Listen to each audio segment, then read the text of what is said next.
Hello, welcome to Geek Warning, the tech podcast that's currently trying to think up a new introduction. I'm Dave Rome, Senior Tech Editor for Escape Collective. Joining me this week, Ronan Mc Laughlin, Senior Tech Editor at Escape Collective. Hello, Ronan. And Alex Hunt, also a Tech Editor at Escape Collective. Hey, Alex. You've both been rather busy with a little race happening around France at the moment. Have either of you slept at all in the last week? Sleep is a faint and distant memory at this point. Okay. I don't like sleep. Clearly. That's very evident by the homepage at Escape at the moment. No, I just never liked it. Boring. Gotcha. Okay.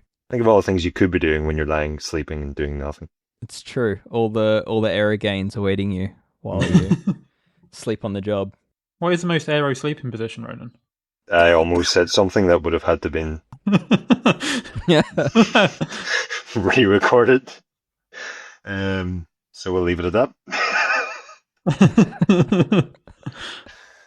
I have only questions, and yet I don't want the answers to. So I'm going to move us on. Nobody does. Gotcha. All right. Well, this week we've got plenty to talk about. We've had a mountain bike World Cup that's had a interesting new bike revealed, one that had been rumored for a long time, and seems like BMC were the first to actually break cover with it.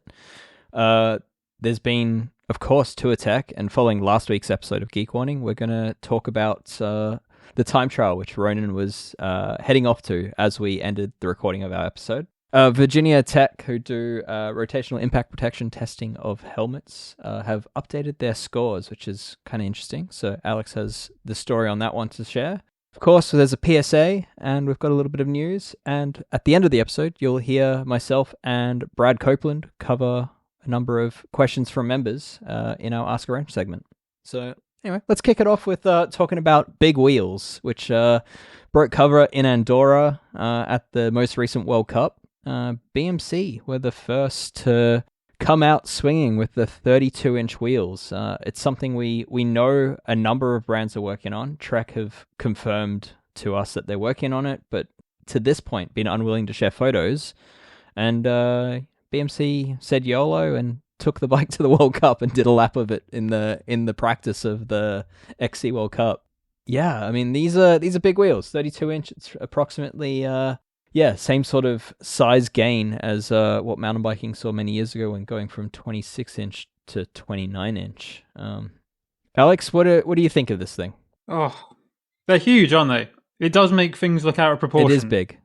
You know, It's one of those where I'm sure if it does become more mainstream, we'll get used to it. But I remember when 29ers first came out, and we all said that they looked massive and out of proportion compared to 26-inch. And now, if you ever see a 26-inch bike rolling around, you now think that looks ridiculous and the wheels look tiny. So yes, I'm sure we'll adjust, but at the minute the wheels look far too big for the bike and the rider. Yeah. So it's I think the rider that was on them, I can't remember his name, but he was a BMC team rider, and I think he's about 5'10", so roughly average height for at least in the US for a male. And yeah, even he looked a little out of place on that bike. But I've recently taken a test ride on a car park test ride on a 32-inch wheeled gravel bike from Baum, and that also felt similarly massive. But then old racing friend of mine, Troy Glennon, who works in the industry locally, he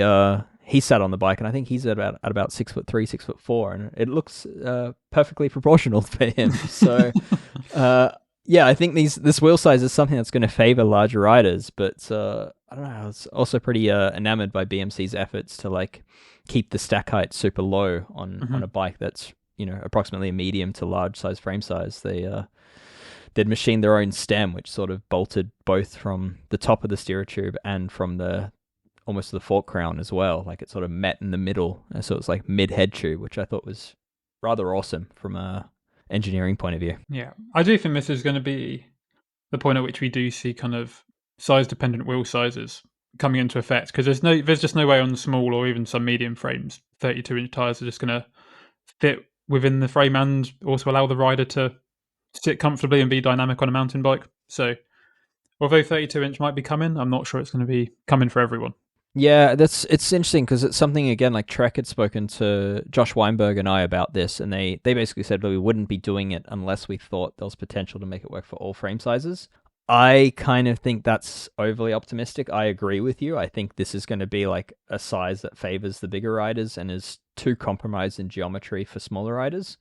I also think that there was a point in mountain bike history with 26 and 29-inch where a lot of brands were doing 27.5-inch bikes for like extra small and small sizes, and then medium and above could be had 29er, and then they just kind of went, oh, you know what, forget it. Everyone gets a 29er, whether it made sense or not. So I think we're in for a treat with this because, yeah, I think all the lessons learned from going 26 to 29-inch apply once again, and it'll be interesting to see whether we need to learn those lessons again, or whether the brands are sort of savvy enough just to skip to the ending, which I'm hopeful for. But I do think these wheels are big enough that I think they have real limitations in terms of how wide they'll spread through the mountain bike industry. I think we'll really see them focus on the cross country side, particularly short travel, because as you increase the suspension travel on a mountain bike, those wheels need to move somewhere, and I think that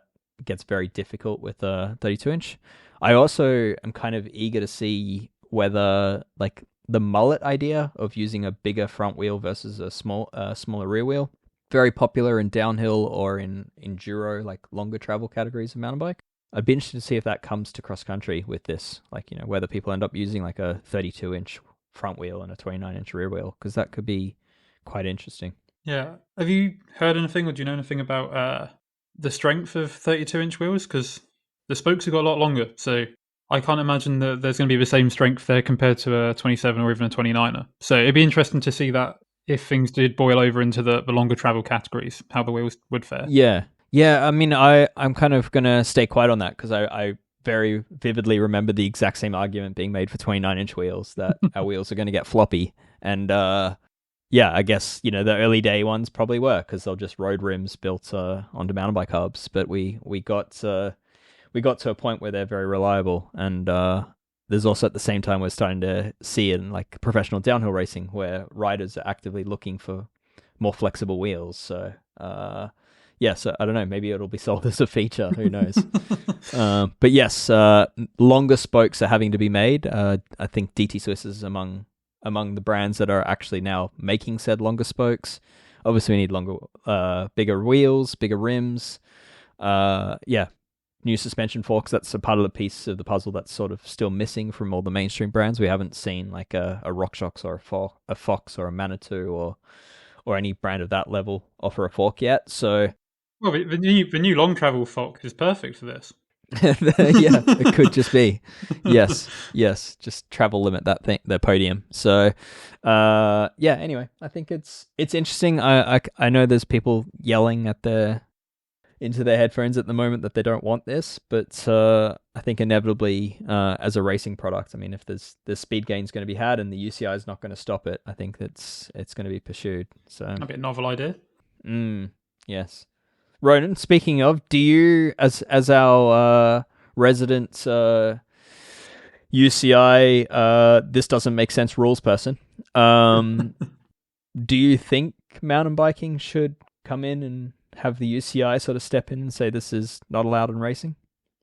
Chief Decombobulator, I think that's my title. It suits.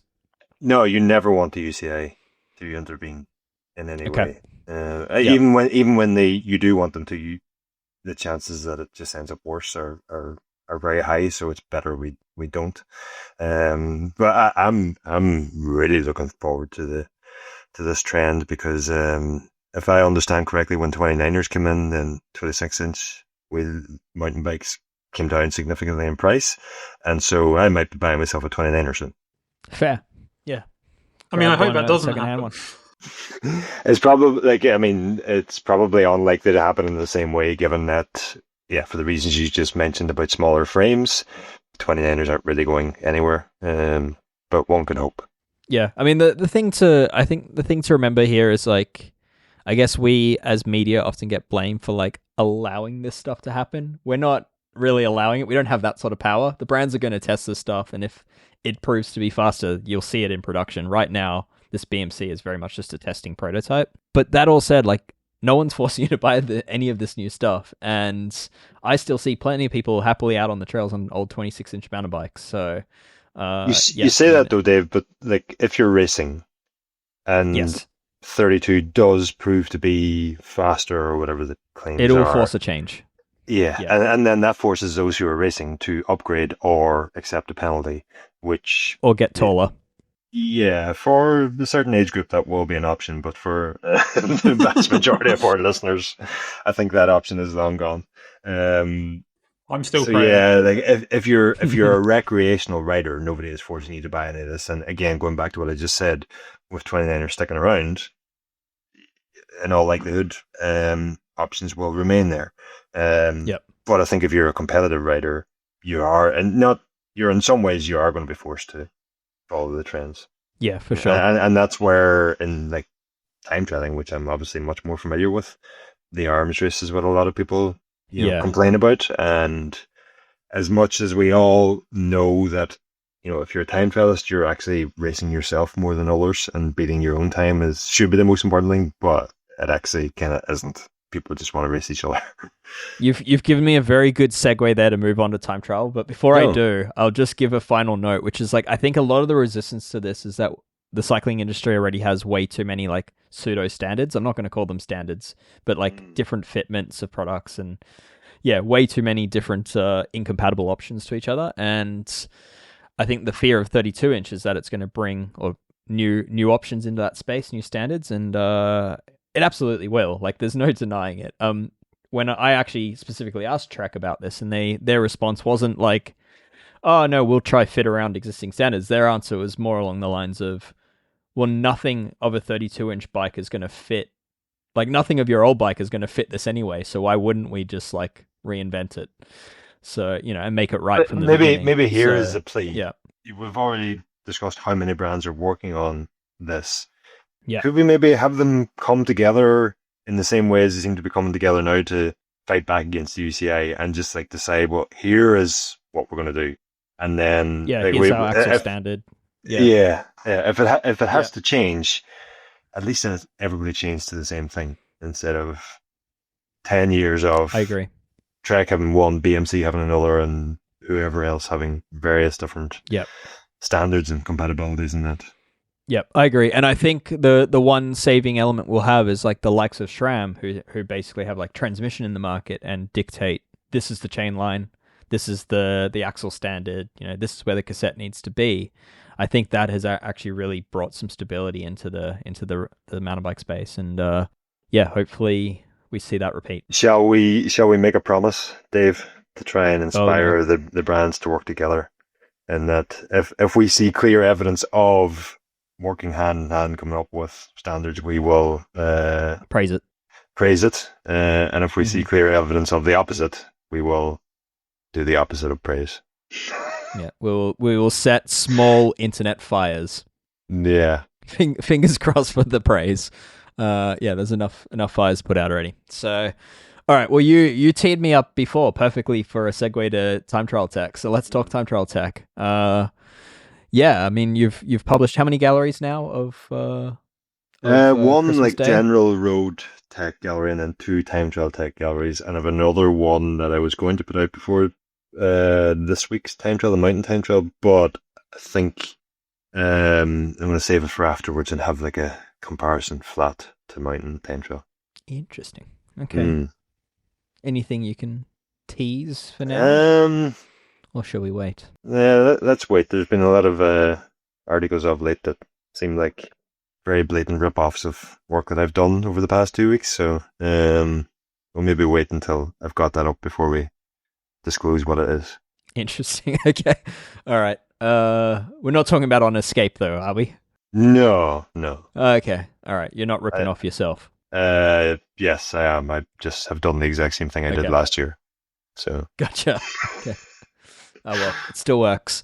All right. Well, let's talk a trend that I spotted flicking through your time trial gallery, which was a whole lot of very interesting looking saddles. There seems to be a lot of development and trialing in this, pun not intended, but in this segment. Do you think we're at a point where we're going to start seeing more riders taking such ideas over to the road? Let me just back up a little bit and just explain that, which is that you, for a while now, at least a year, have been saying like the next big thing in road is in the saddle, and that we're going to see like time trial inspired saddles finally, that they've been around for years and years, but finally become more popular in the road because riders are just pushing that sort of position now.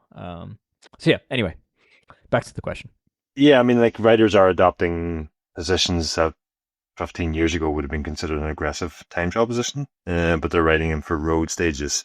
I think what you're referring to there is like the philosophy of the saddle that can promote forward rotation of the pelvis so that you can then get into a more aerodynamic position.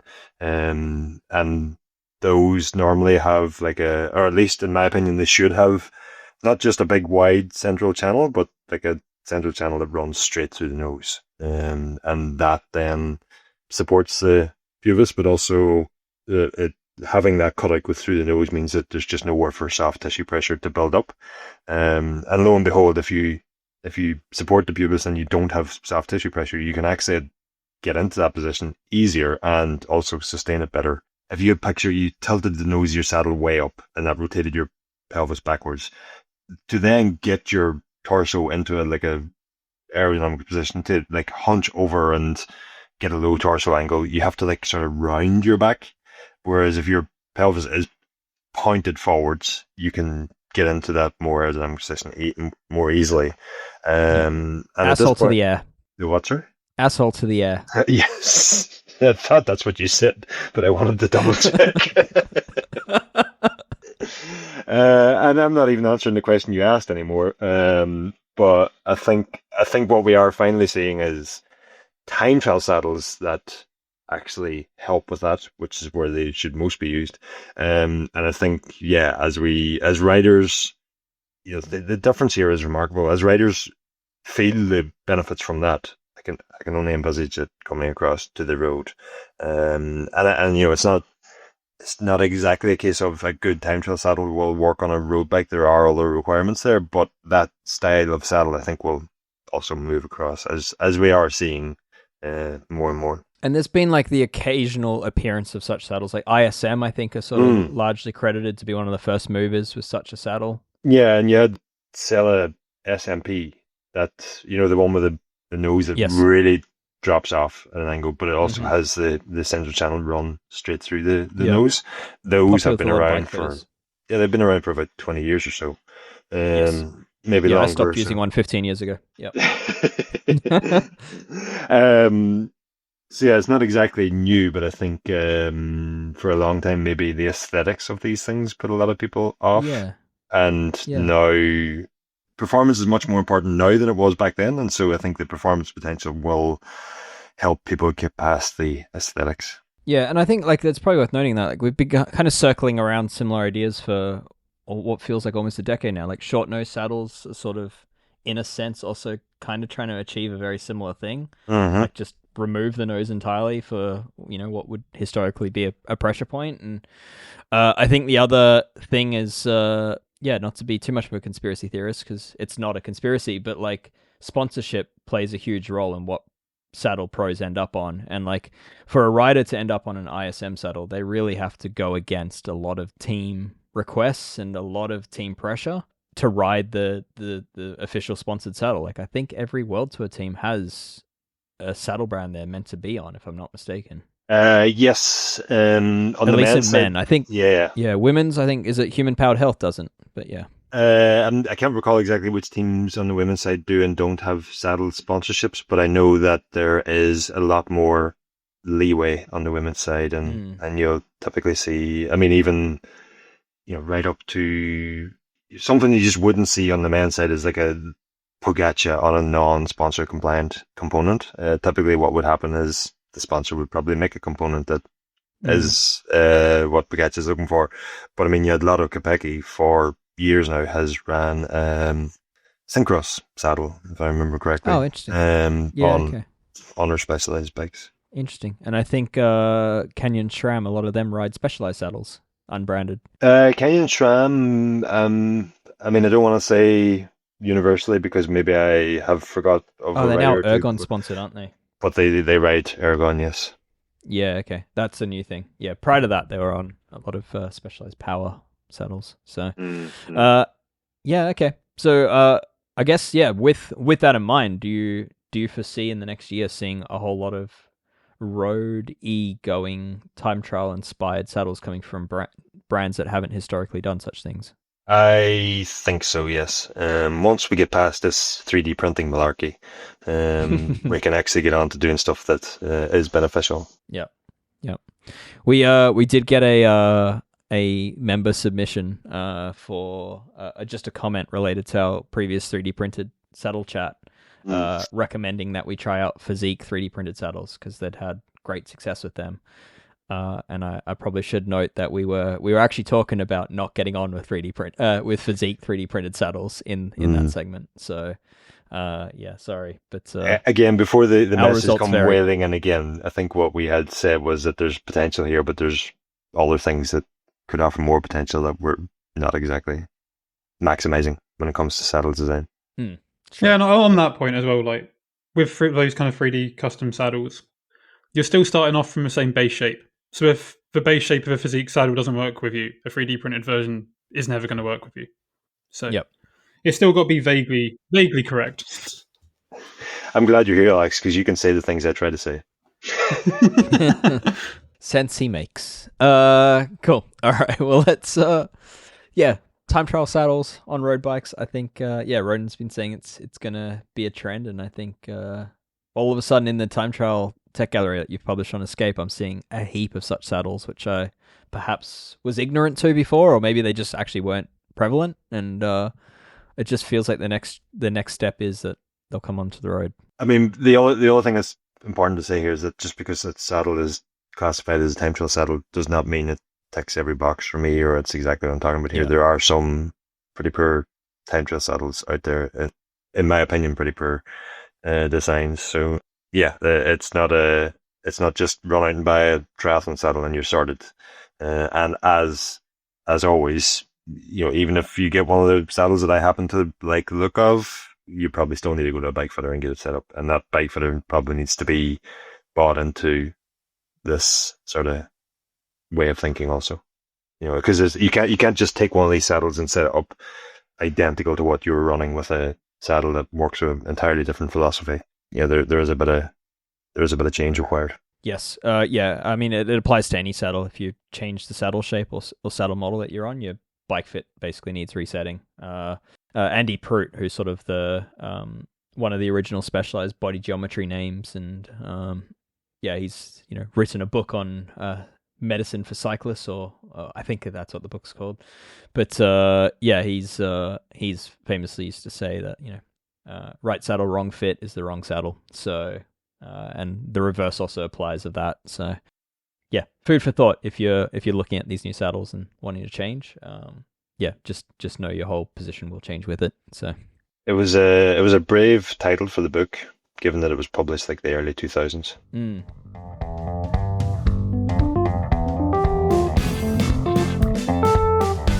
I'm going to move us on. Alex, you wrote this one up for Escape.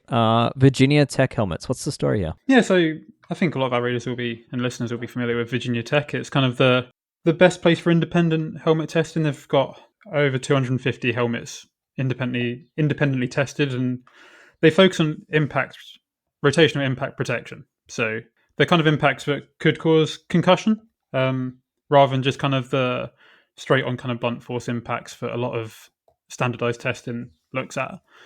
And historically, they've used a scoring system of high impact and low impact combined to give the helmet an overall score. And the lower the score, the better the helmet is in offering protection. And then they've used that score to rate the helmets they have on a 0 to 5-star system. But what they've found in more recent years is just more and more helmets that are coming through hitting that 5-star threshold.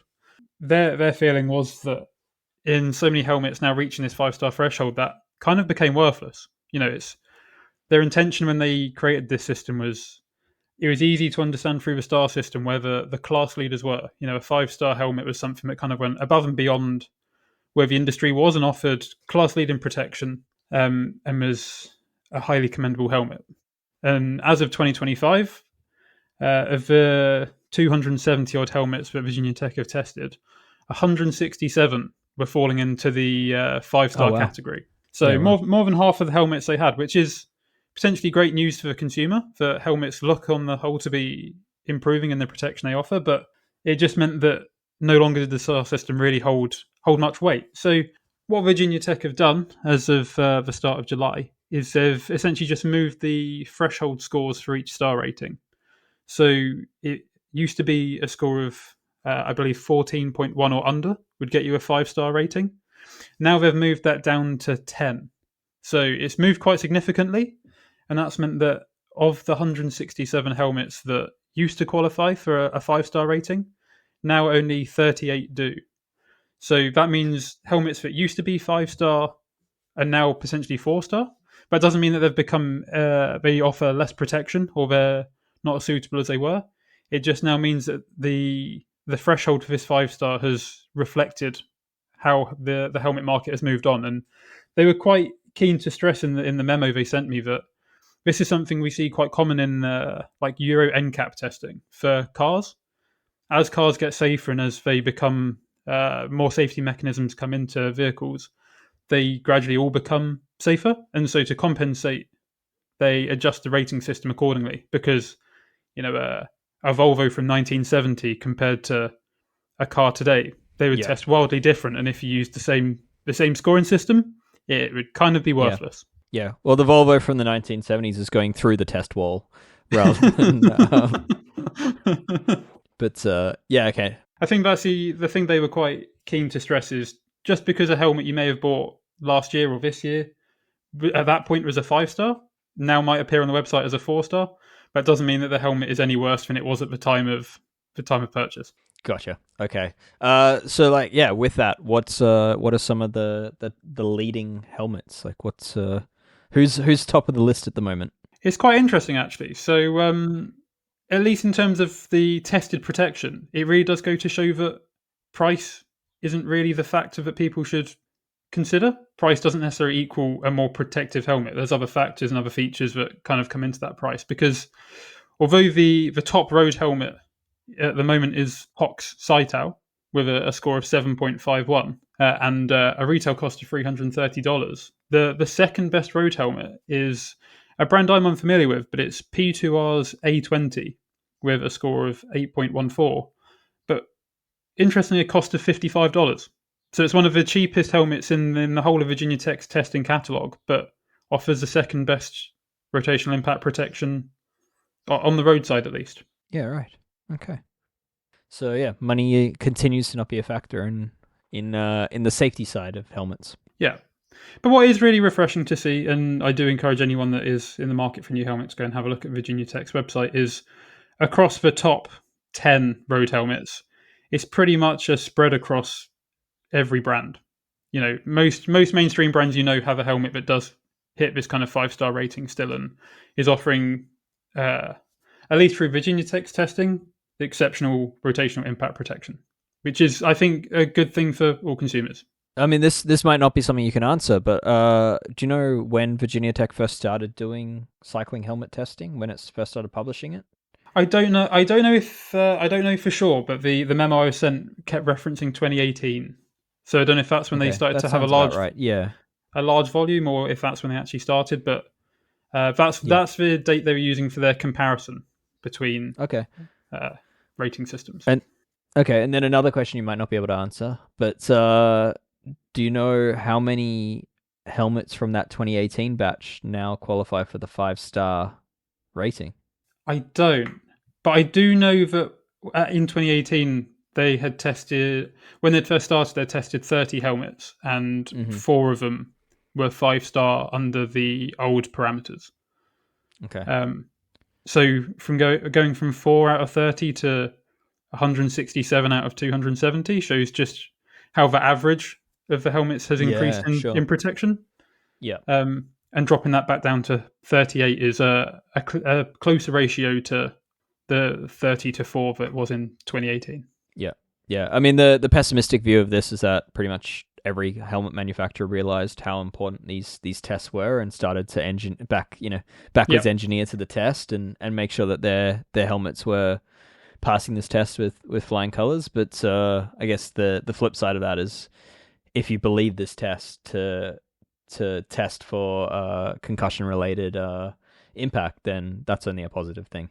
Yeah, I think there's definitely the argument that, I think it's Goodhart's law. Like, once you have the test, you know what you're trying to achieve. It's the goal, so of course you'll improve. But I think even if you accept that this helmet test isn't necessarily perfect and fully representative of everything that might happen during an impact on a bicycle, the fact that people have a test that does measure certain impacts and they are improving can only be seen as a good thing. I think that's a key point you made there, Alex, and Goodhart's law. It's like when a measure becomes a target, it ceases to be a good measure. And what they've effectively done here is move the target. And so brands will hopefully now strive to hit a higher target, which improves safety for us. Yeah, and it's definitely worth mentioning that is something they touched on in the memo, is they didn't want this to be a static measure. They wanted it to be fluid and dynamic and adapt with the technologies that come out. They didn't want it to be a case of, in 2 more years, every single helmet is 5-star, because that is pointless. They want it to be reflective and encourage brands to continue to push the rotational impact that they offer.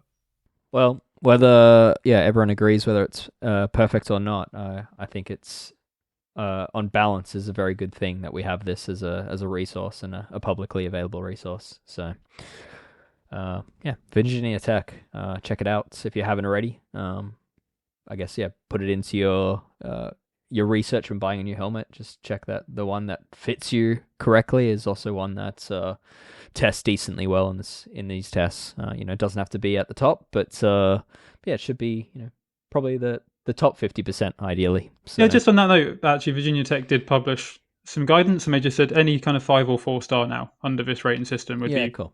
Okay. Perfectly acceptable. Awesome. Yep. So, but as always, make sure it fits as well. Nice one. All right. Well, let's move on to a PSA. This is a bit of a selfish one because I'm just going to use it as a promotion for this week's Threaded as well, where Threaded normally is all about the tips and the tools, but this week's a bit more of a PSA / maybe a rant. I don't know. It's certainly an opinion piece.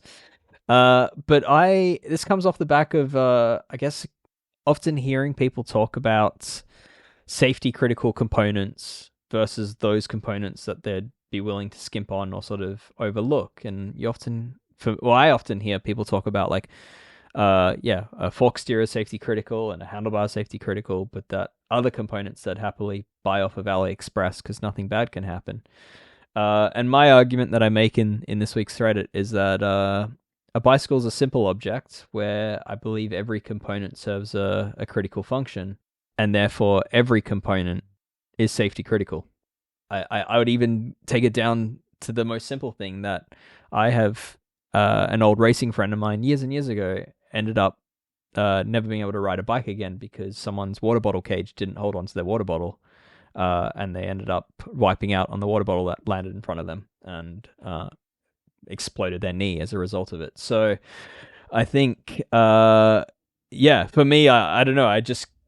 While I was writing this article, I just kept thinking of horror stories that I've heard basically related to every single component of a bike I could think of. And I'm basically the PSA is that, your bicycle's an object, and I think treat every component with respect. And if something were to fail in the wrong circumstance at the wrong moment, it could end in more than tears. And I think that's an important PSA to put out there. But with that, do you, Alex, is there a component on the bike that you have seen, either personally experienced or have seen happen to someone else or have heard happen to someone else that you're like, oh, that is incredibly unlucky and very, very almost cringe in how disastrous it ended up?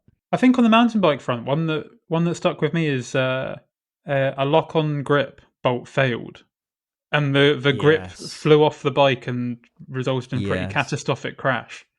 Yes. And what is a very cheap and often forgotten about component, it separates your hand from the actual bar. So it's quite important Yep. to make sure that those bolts are not corroded, not been affected by sweat buildup or anything like that, because they can fail. And if that does happen, depending on what brand grips you have, some have more friction than others on the bar, but they could just fly off when you Yep. enter a corner, and yeah, it's not going to end well for the sake of Yep.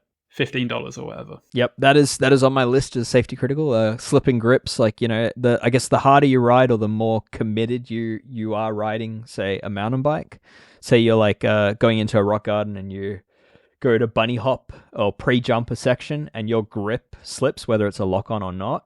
That would be a loss of control leading into a high consequence feature. That's bad news.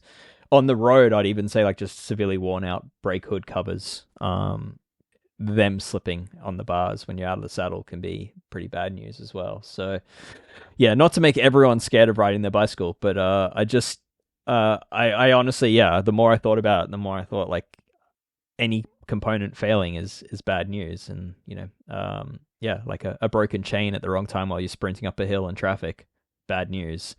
A broken seat post as you're coming from a descent and sitting down heavily, the broken seat post, I've seen it insert itself into places it shouldn't go.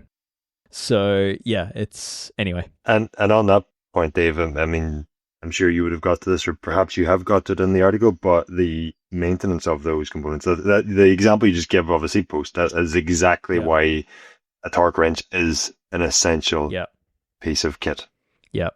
Yeah, absolutely. Especially on modern bikes, which are so delicate, and too little torque and the thing slips and you damage it through it slipping, and too much torque, you risk catastrophic failure.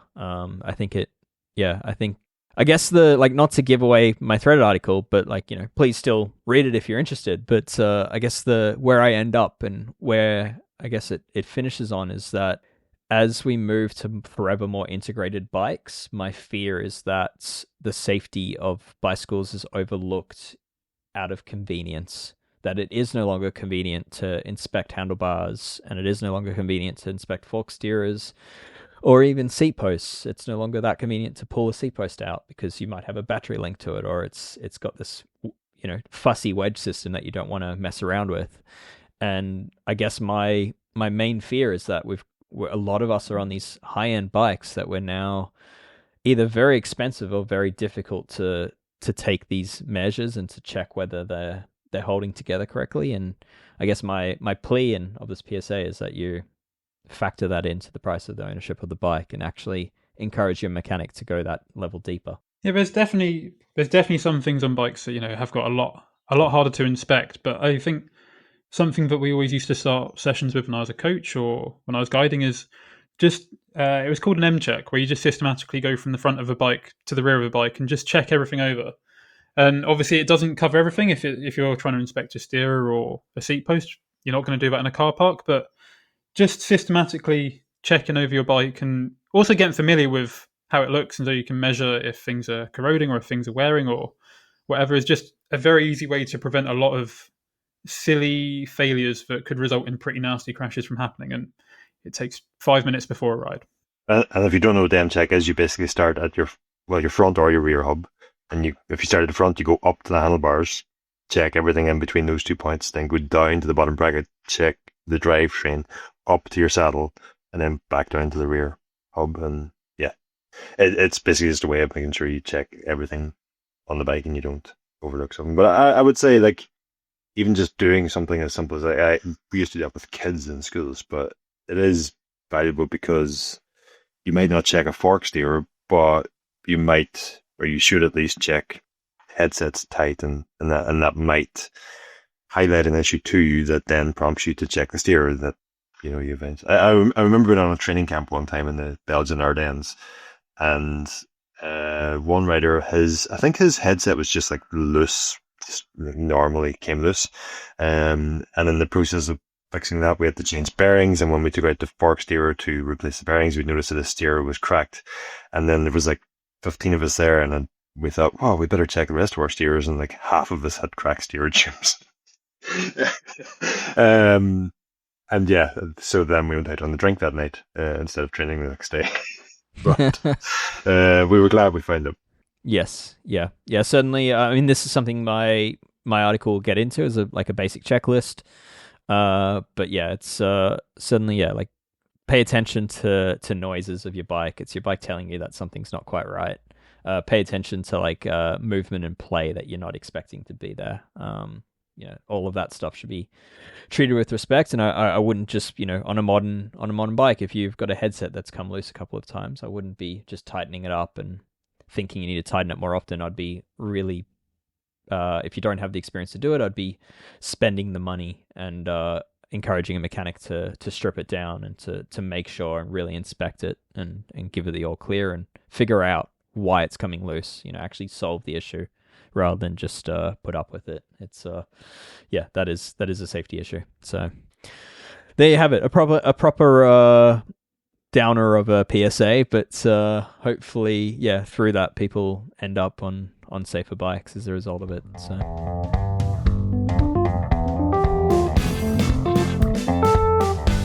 All right, time for a little bit of news. We're obviously coming a few weeks off the back of Eurobike, so it's been a little bit quiet on the news front, which is actually nice for a change. But let's look at what we've got. Here's one. Alex, do you have a spare €7,000 for a wheel set? Oh, you know what? I don't. Oh, okay. Oh, that's unfortunate because Lightweight just released their biggest update in basically since their inception. I'm going to say, like, it's the first time they've changed away from the V-shaped rim, if I'm not mistaken. They've got the new Millenstein Art wheel set. But yeah, it's interesting. Like, Lightweight's kind of one of those brands that's like been a dream wheel for so many people for well over a decade. It's sort of just the unreachable for so many cyclists. But it is interesting to see them like actually innovate on their original design. And still full carbon now, sub to 1,200 grams, but with what looks like a modernly aerodynamic rim. Any thoughts on this thing? I mean, it's €6 a gram. It's a bargain. I think it's actually very interesting. Having ridden, the lightweights, the type of wheelset that they are famous for, I think like those wheels, they were super light. They were also super stiff, and so they were a lot of fun to ride. But I don't think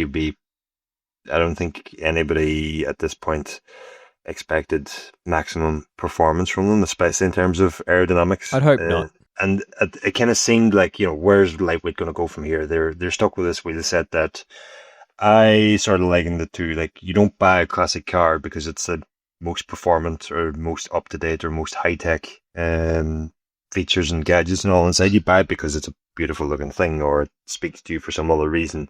And that was kind of the only real justification I've seen left for buying lightweights. And probably there's also an element of having a wheel with that name on it, sort of suggests to everybody who sees it how much you paid for your bike, which may be important to some people. But looking what they've come out with now with these new wheels, they've really changed their approach. It's a much more modern wheelset. They're claiming aerodynamic things that will have to come down to independent testing to really determine whether or not those things are real. But certainly in terms of the spec sheet, weight wise, they're back to where they are a true lightweight wheel, I would say, at 1,190 grams claimed. And then everything from internal rim width to the external rim width and just the shape of the rim it's much more 2025 than 2005, which the old wheels were. Yeah, for sure. One amusing part to me is that there's actually two versions. You can get the standard version with steel bearings for €6,550.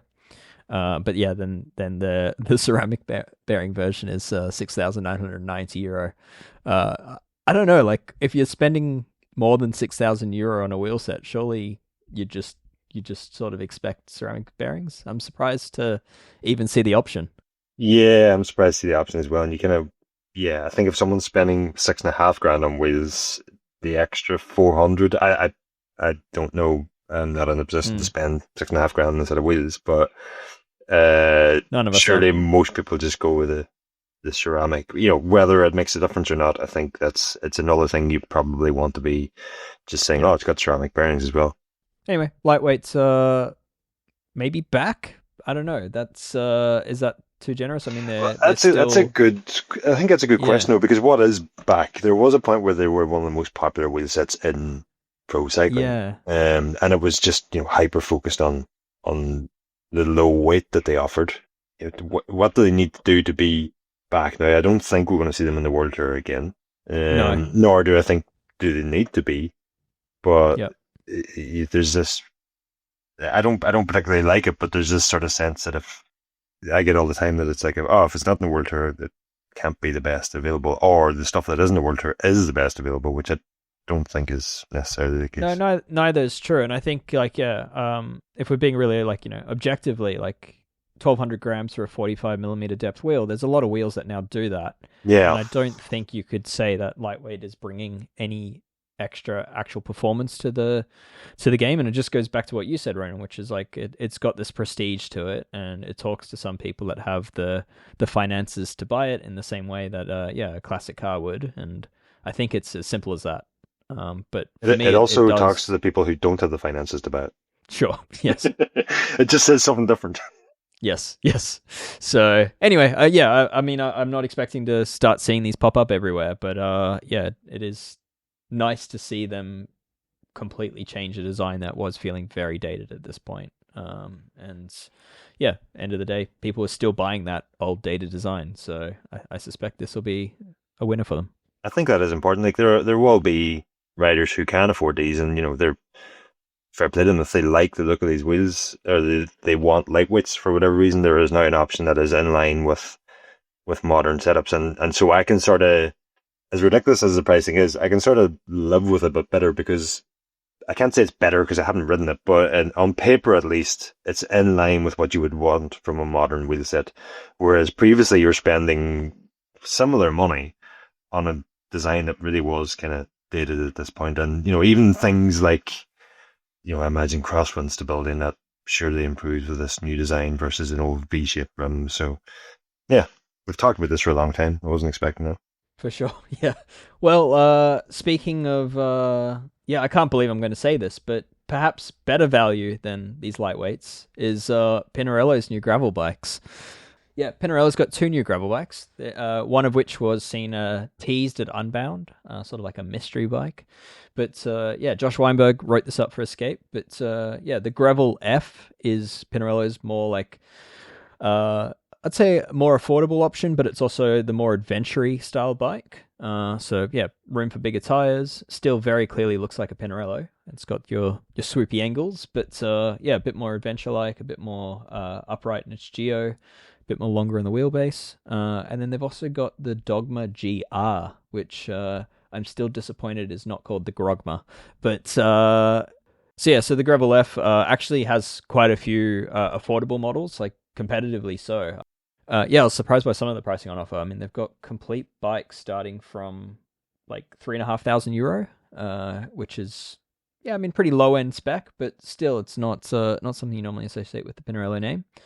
Like a and then yeah, like a rival Explorer Axis 1x13 speed bike is sitting at about 5,000 US, £5,000. So yeah, on the higher end for that sort of spec, but yeah, that gets you a Gravel F.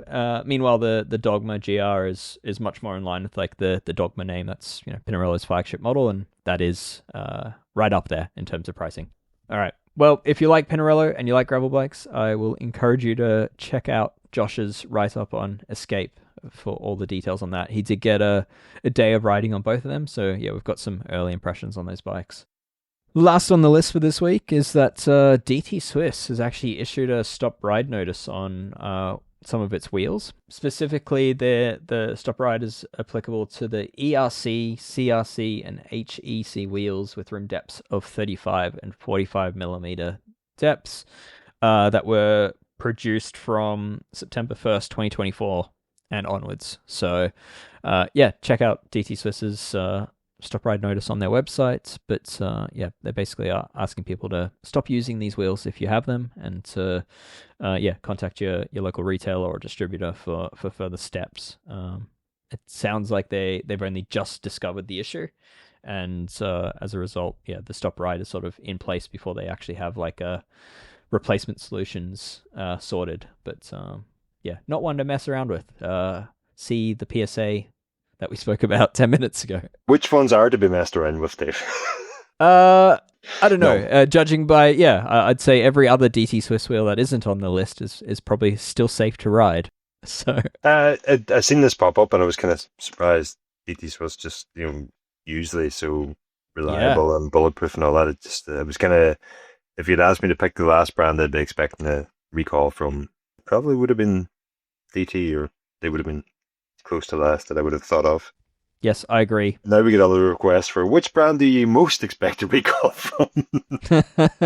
No comment. But I would. I do find DT Swiss's reason for the stop ride recall a little alarming. A few reported failures of, quote, spontaneous delamination, which would probably suggest that the tires are exploding off of rims as a result of that. So, definitely a scary one. But I would also say, I guess kudos to DT Swiss for seeing the issue and acting really quickly rather than just leaving it in the market and hoping for a more controlled message.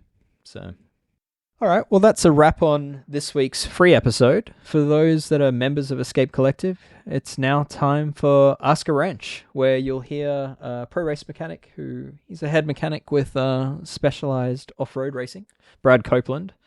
He and I will answer some member questions. We got one related to choosing gravel wheels, sort of upgrading from an entry-level wheel on a gravel bike, and what we suggest. We don't so much offer specifics, although we do offer specifics, but we sort of more tell you the things to look out for in such a wheel choice. We have a member that's looking to convert their mountain bike to a drop bar bike and wondering about the remote lockout for their suspension fork and how to handle that. And then there's also a question about GRX versus Ultegra. Plenty to talk about, and we'll head on over there very shortly.